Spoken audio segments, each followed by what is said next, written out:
من الشيطان الرجيم بسم الله الرحمن الرحيم الف لام ميم ذلك الكتاب لا ريب فيه هدى للمتقين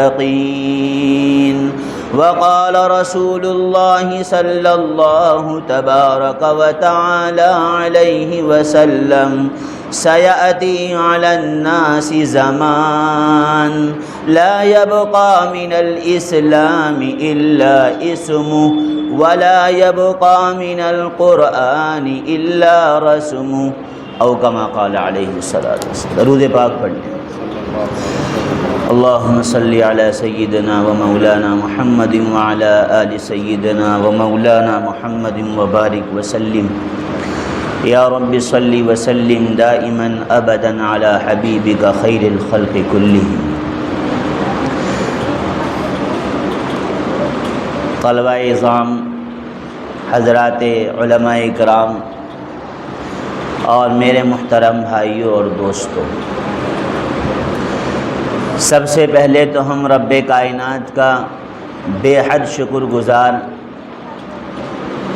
اور بے حد ممنون ہیں کہ اللہ تعالیٰ نے ہم سب کو اس دور کے اندر جو دین سے دوری کا، قرآن سے بعد کا، اسلام سے دوری کا اور فتنوں کا دور ہے، اس دور کے اندر رب کائنات نے ہم سب کو قرآن کریم سے، قرآن کی خدمت سے، قرآن کریم کی تعلیم و تعلم سے، پڑھنے پڑھانے والوں کے لوگوں میں اللہ تعالیٰ نے ہم سب کو جوڑا اور ہماری نسبت اپنے پاک اور مبارک کلام سے پیدا کی۔ ورنہ حق اور سچ بات یہ ہے، ہم سب جتنے یہاں پر ہیں اور بولنے والا سب سے زیادہ، ہم سب کے سب خطا کار اور گناہ گار ہیں۔ ہماری تنہائیاں کیا، ہماری مجلسیں کیا، ہماری صبح کیا، ہماری شام کیا، ہماری انفرادی اور اجتماعی زندگی کیا، ہم صبح سے لے کے رات تک بلکہ اب تو سوتے سوتے گناہ کرتے ہیں اور گناہ کرتے کرتے سوتے ہیں۔ لیکن اس حال کے اندر بھی اللہ نے اپنے کلام سے، دین سے، اپنے اسلام سے محروم نہیں کیا۔ اب بھی اللہ توفیق دیتا ہے، قدم اٹھوا دیتا ہے، زبان پر کلام جاری کر دیتا ہے۔ رب کائنات کی قسم، یہ سوائے اللہ کے فضل اور توفیق کے کچھ نہیں۔ اس بچے نے قرآن کریم مکمل کیا، ان حالات کے اندر، اس دور کے اندر، جس دور میں دنیا کی ریل پیل، جس دور کے اندر ہر ایک دنیا کی طرف بھاگ رہا ہو، ہر ایک ماں باپ کی یہ خواہش ہو کہ میری اولاد فلاں دنیا کی فنکار بن جائے، اس دنیا کے اندر پیسوں کی ریل پیل ہو جائے، لگژری گاڑیاں آ جائیں، ہاتھوں میں بہترین آئی فون آ جائیں، بہترین ہماری زندگی کے اندر عیش و عشرت کے اسباب مہیا ہو جائیں۔ اگر اس دور کے اندر بھی اگر کوئی ماں باپ اپنے بچے کو مدرسے کے اندر یا قرآن کے لیے بھیج رہے ہیں، خدا کی قسم یہ اللہ کی بڑی توفیق اور عنایت ہے۔ میں چند ماہ پہلے افریقہ کے ایک ملک کے اندر تھا، کئی مدرسوں کے اندر میرا جانا ہوا۔ یہ آپ کی عمارات، سروں پہ پنکھے، روشنیوں کا انتظام، یہ پکی عمارتیں، چلنے کے لیے سڑکیں، کھانے کے لیے 2 وقت کا کھانا، آج بھی اس صدی کے اندر اور ٹیکنالوجی کے دور کے اندر وہاں کے مسلمانوں کو میسر نہیں ہے۔ آج بھی مدارس کچی اینٹوں کے اور مٹیوں کے ہیں۔ آج بھی ان کے پاس، جب وہاں کے محتمم صاحب نے مجھے مطبخ دکھایا اپنا، تو میں نے دیکھا کہ ایک آلو کی طرح سفید سا کوئی گولا ہوتا ہے جو ان کے وہاں پیدا ہوتا ہے، وہ ابال رہے ہیں۔ اور اس کے بعد انہوں نے کہا کہ مفتی صاحب، ہمارے مدرسے کے طلبہ یہ ابال کر اوپر سے نمک ڈال کر اس کو کھا لیتے ہیں اور پانی پی لیتے ہیں، اور 24 گھنٹے میں ایک بار ہمیں یہ کھانا نصیب ہوتا ہے، 3 وقت نصیب نہیں ہوتا۔ ہاں میرے بھائیوں اور عزیزوں اور دوستوں، ہمیں ان چیزوں کی قدر کرنی چاہیے۔ تو رب کائنات نے ہمارے لیے علم سیکھنے کے اسباب آسان کر دیے اور پیدا کر دیے،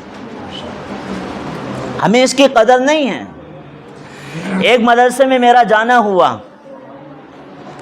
تقریباً میرا 7 دن یا 8 دن اس مدرسے میں قیام رہا۔ جب میں واپسی آنے لگا تو میں نے ذمہ داروں سے کہا، آپ کے طلبہ جب تعلیم کا وقت ہوتا ہے تو اپنے درسگاہ میں دکھائی دیتے ہیں، جب تعلیم کا وقت نکل جاتا ہے، ختم ہو جاتا ہے، تو آپ کے طلبہ کہاں چلے جاتے ہیں، کہاں غائب ہو جاتے ہیں؟ حالانکہ دارالاقامہ ہے، ہاسٹل ہے۔ انہوں نے کہا کہ مفتی صاحب، بات یہ ہے کہ ہمارے طلبہ کے پاس پہننے کے لیے آج بھی ایک ہی کپڑا ہے۔ جب وہ کپڑا پہنتے ہیں تو پڑھنے کے لیے باہر نکلتے ہیں، تعلیم پاتے ہیں، درسگاہ میں آتے ہیں، اور جب چھٹی ہوتی ہے تو وہ کپڑے اتار کر ٹانگ دیتے ہیں۔ زندگی کے اندر ایک ہی کپڑا استعمال کرتے ہیں، اس سے زیادہ ان کے پاس کپڑے نہیں۔ میرے بھائیوں، ہم قدر کریں۔ میرے پاس وقت نہیں ہے بتانے کا، کیونکہ 11:30 بجے تک دعا سے فارغ ہوتا ہے، لیکن آپ سے اتنا عرض کرتا ہوں میرے عزیزوں اور دوستوں، دنیا سب کچھ نہیں ہے۔ ہم سب دھوکے میں ہیں۔ ہم یہ سمجھتے ہیں کہ بہترین باریک لباس پہننا ہی عزت ہے، لگژری گاڑیوں پر سوار ہو جانا ہی عزت ہے، لذت دار کھانے کھا لینا ہی فخر کی بات ہے، بہترین عالیشان زندگی گزار لینا ہی فخر کی بات ہے۔ میرے بھائیو، اللہ کی قسم، دھوکہ ہے، دھوکہ ہے، دھوکہ ہے۔ میں امت کے حالات دیکھتا ہوں، آج تیزی کی طرف مسلمان اسلام کیوں چھوڑ رہے ہیں؟ نوجوانوں کے عقائد کیوں لٹ رہے ہیں؟ ہماری بچیاں ایمان کے اعتبار سے کیوں بک رہی ہیں اور کیوں مرتد ہو رہی ہیں؟ مسلمان اپنے دین پر کیوں قائم نہیں رہ پا رہا؟ مسلمانوں کو اپنے دین سے کامیابی کا یقین کیوں آج نہیں آ رہا؟ کیا مسلمان کے سامنے آخرت اور قبر کی زندگی نہیں ہے؟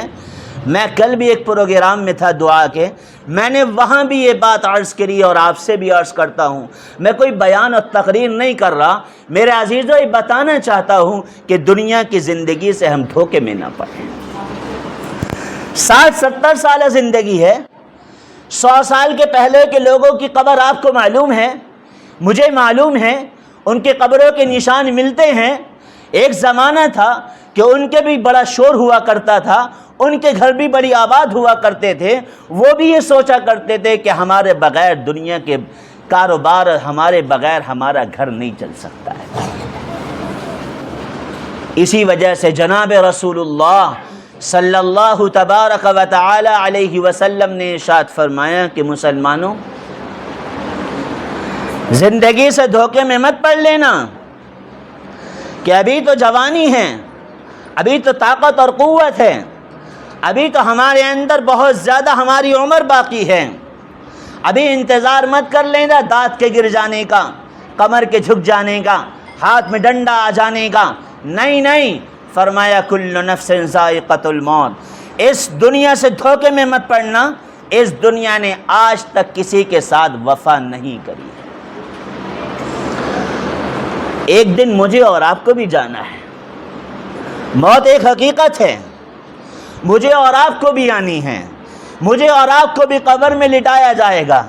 جس لباس پر میں فخر کر رہا ہوں وہ لباس بھی کاٹ کر نکال دیا جائے گا، اپنے بدن سے مکھی اڑانے کا بھی محتاج ہو جاؤں گا، اور میرے مرنے کے بعد میرا نام تبدیل ہو جائے گا۔ کوئی نہیں کہے گا مفتی صاحب کا جنازہ کب ہے، مفتی صاحب کی نماز کب ہے، ڈاکٹر صاحب کو قبر میں اتارو، کلکٹر صاحب کو غسل دو۔ مرنے کے بعد سب سے پہلے نام ختم، اور یہ کہا جاتا ہے کہ جنازے کا وقت کب ہے۔ لاش کو قریب کر دو، میت کو قبر میں اتار دو۔ اس لیے آقا نے فرمایا الکیس من دان نفسا وعمل لما بعد الموت۔ مسلمانوں، دھوکے میں مت پڑ جانا۔ اللہ کی یہاں اگر عزت کی کوئی چیز ہے، کامیابی کا کوئی ذریعہ ہے، مقام کا کوئی درجہ ہے، آخرت کے اندر اگر یہ چاہتے ہو اللہ کے رسول ہمیں سینے سے لگا لیں، اللہ کے رسول دست مبارک سے حوض کوثر پلا دیں، اللہ کے رسول قیامت کے دن اللہ کی بارگاہ میں ہماری سفارش کر دیں، تو مسلمانوں اس دنیا کے اندر کبھی اللہ کے رسول کے ساتھ جفا مت کرنا، ہمیشہ وفا کر کے آنا اور لائی ہوئی شریعت و سنت پر عمل کر کے آنا۔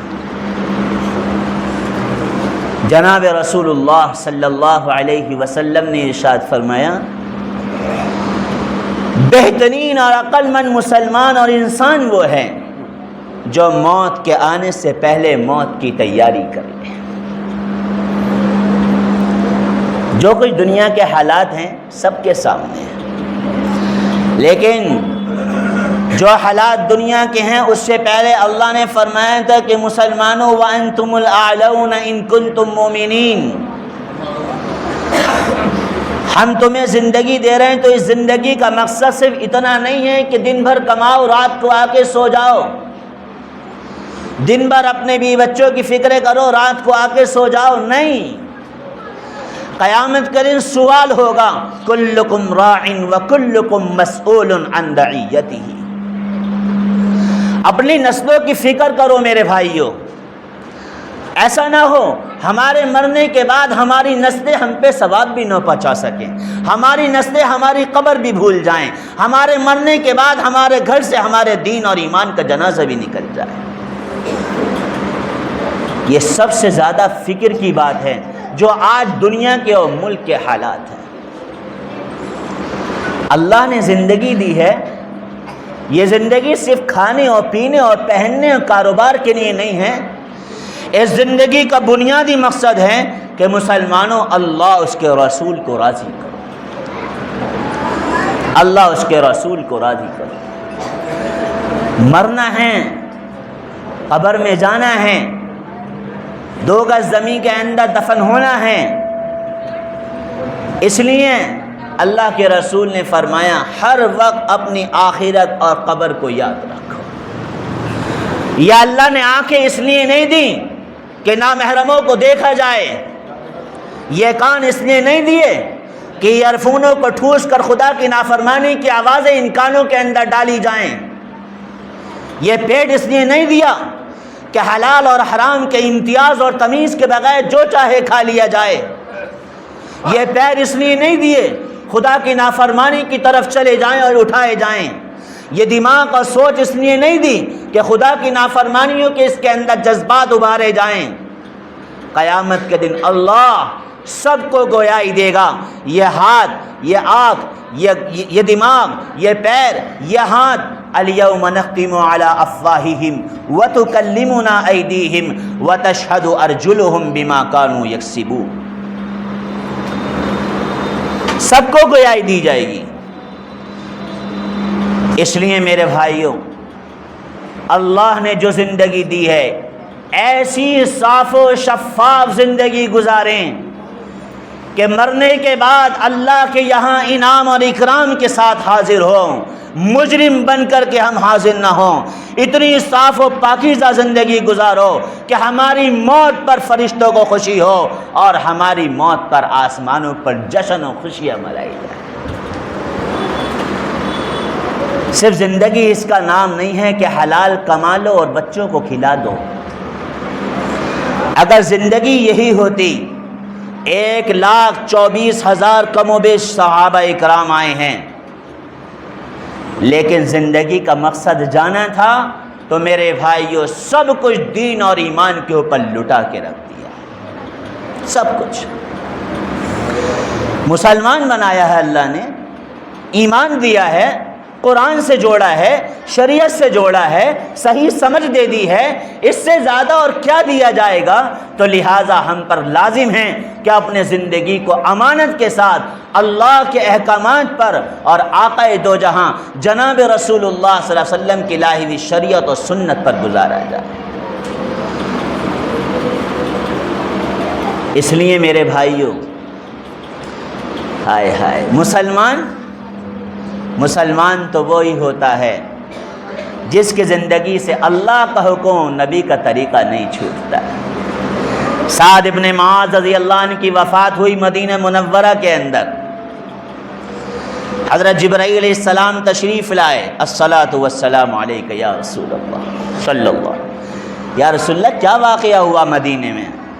فرمایا مجھے نہیں پتا کہ یا رسول اللہ کوئی بیمار تھا، کہ ہاں سعد ابن معاذ کو بخار تھا، کہ ہاں ہو سکتا ہے یا رسول اللہ ان کی وفات ہوئی ہو، کیونکہ ابھی اللہ کا عرش ایسے حرکت کر رہا تھا جیسا کہ درخت کی ٹہنی اور پتے حرکت کرتے۔ اللہ، آپ نے فرمایا چلو، آپ تیزی کے ساتھ نکلے۔ صحابہ اکرام فرماتے ہیں آپ اتنی تیز چل رہے تھے، ہمارے کاندھوں پر جو چادریں تھیں وہ نیچے گر گئیں، اور ہم جو چپل پہن رہے تھے ہمارے چپل ہمارے پیروں سے نکل گئے، اور آپ ان کے دروازے پر پہنچے۔ ایک کمرے کے اندر حضرت سعد ابن معاذ رضی اللہ عنہ کا جنازہ رکھا تھا، کمرہ بالکل خالی تھا۔ آپ نے فرمایا تم یہاں کھڑے ہو، میں اندر جاتا ہوں۔ آپ کمرے میں داخل ہوتے ہیں، اور جس طرح مجمع کو ہٹایا جاتا ہے، جگہ بنائی جاتی ہے، آپ اس طرح مجمع کو ہٹاتے ہوئے ان کے سرہانے کھڑے ہو گئے۔ صحابہ کرام نے تدفین کے بعد پوچھا اور عرض کیا کہ یا رسول اللہ آج عجیب ماجرا دیکھا، یہ کیا بات ہے؟ آپ نے فرمایا اللہ کے یہاں سعد ایسا مسلمان تھا، سعد کا ایسا ایمان تھا، سعد کا ایسا تقوی تھا، سعد اللہ سے ایسا ڈرنے والا تھا، نبی کی شریعت پر ایسا عمل کرنے والا تھا، قرآن کو سینے سے ایسا لگانے والا تھا کہ جب سعد کی وفات ہوئی 70,000 فرشتوں نے اللہ سے جا کر کے درخواست کی، اے اللہ مدینے کے اندر تیرا محبوب ترین بندہ سعد کی وفات ہو گئی ہے، ہمیں اجازت دے ہم زمین پر اتریں اور سعد کے جنازے میں شریک ہو جائیں۔ اے میرے صحابہ، آج 70,000 فرشتوں کو اللہ نے اجازت دی جو آج سے پہلے کبھی روئے زمین پر نہیں اترے تھے، وہ 70,000 فرشتوں نے زمین پر اتر کر سعد کے جنازے میں شرکت کی۔ اپنے آپ کو بھی ایسا بنانا ہے، لیکن محنت لگے گی مسلمانوں۔ معاویہ ابن معاویہ رضی اللہ عنہ کی وفات ہوئی، حضور اکرم علیہ السلام تبوک میں ہیں، جبرائیل علیہ السلام حاضر ہوئے، یا رسول اللہ مدینے کے اندر معاویہ کی وفات ہو گئی رضی اللہ عنہ۔ تو سورج بڑی تیزی سے نکلا، آپ نے فرمایا سورج پہ بڑی چمک ہے آج، کیا بات؟ کہ یا رسول اللہ صلی اللہ علیہ وسلم سورج کی چمک نہیں ہے، آج معاویہ ابن معاویہ کے جنازے میں 70,000 فرشتے زمین پر اترے ہیں، ان کا نور پھیل رہا ہے جس نور سے ساری دنیا منور اور روشن ہو گئی ہے۔ میرے بھائیوں، زندگی گزاریں تو ایسی گزاریں، اتنی صاف ہو، اتنی شفاف ہو، مر جانے والی دنیا، فنا ہو جانے والی دنیا، متاع قلیل، متاع غرور، دھوکے کا گھر، مچھر کا پر، مکڑی کا جالا، اس کے پیچھے اپنی جوانی کو ضائع نہ کریں، اس کے پیچھے اپنی عمر کو ضائع نہ کریں، اس کے پیچھے اپنی صلاحیتوں کو ضائع نہ کریں۔ مقدر والی مل کے رہے گی، آپ محنت کریں، لیکن اللہ کی قسم ہر معاملے میں اللہ اس کے رسول کو راضی کرنے کی فکر کریں، ورنہ دنیا بہت دھوکے کی جگہ ہے۔ اللہ تعالیٰ نے اس مدرسے کے اندر الحمدللہ ایک نظام بنایا، بہترین تعلیم گاہ بنائی، بہترین تعلیم کا نظام قائم فرمایا۔ میں نے ابھی آپ سے عرض کی تھی 2-3 باتیں جو افریقہ کی تھیں۔ میرے عزیزو، دنیا کے اندر بے پناہ مدرسے ہیں جن کے پاس آج بھی پڑھنے اور پڑھانے کے وسائل بھی نہیں ہیں۔ جب ہماری واپسی ہوئی حبشہ سے، حضرت بلال رضی اللہ عنہ کا ملک، تو حضرت جعفر رضی اللہ عنہ بن ابی طالب، اللہ کے رسول کی چچا زاد بھائی، ایک مرتبہ کھانے پر موجود تھے دسترخوان پر، کہنے لگے آپ لوگ اچھے ملک کے لوگ ہیں، بڑا اچھا ملک ہے، دین کی بہاریں ہیں، اسلام کے مراکز ہیں، مدارس ہیں، علماء کی بحثات ہے، آپ ہندوستان جا رہے ہیں، آپ یہ کوشش کریے کہ آپ کسی طرح ہمارے ملک کے اندر قرآن کریم پڑھنے کے لیے اور کتابیں پڑھنے کے لیے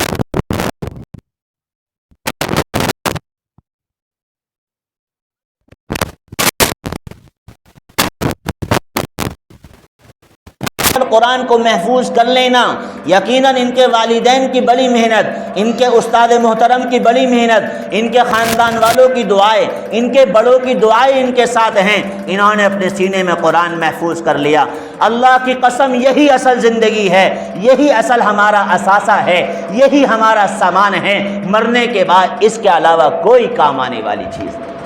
اس لیے مسلمانوں، اپنی بات ختم کر کے آپ سے عرض کرتا ہوں، روزانہ ہمارا کوئی دن ایسا نہیں جانا چاہیے قرآن کی تلاوت نہ ہو، ورنہ ہم سے بڑا غافل بھی دنیا میں کوئی نہیں ہوگا۔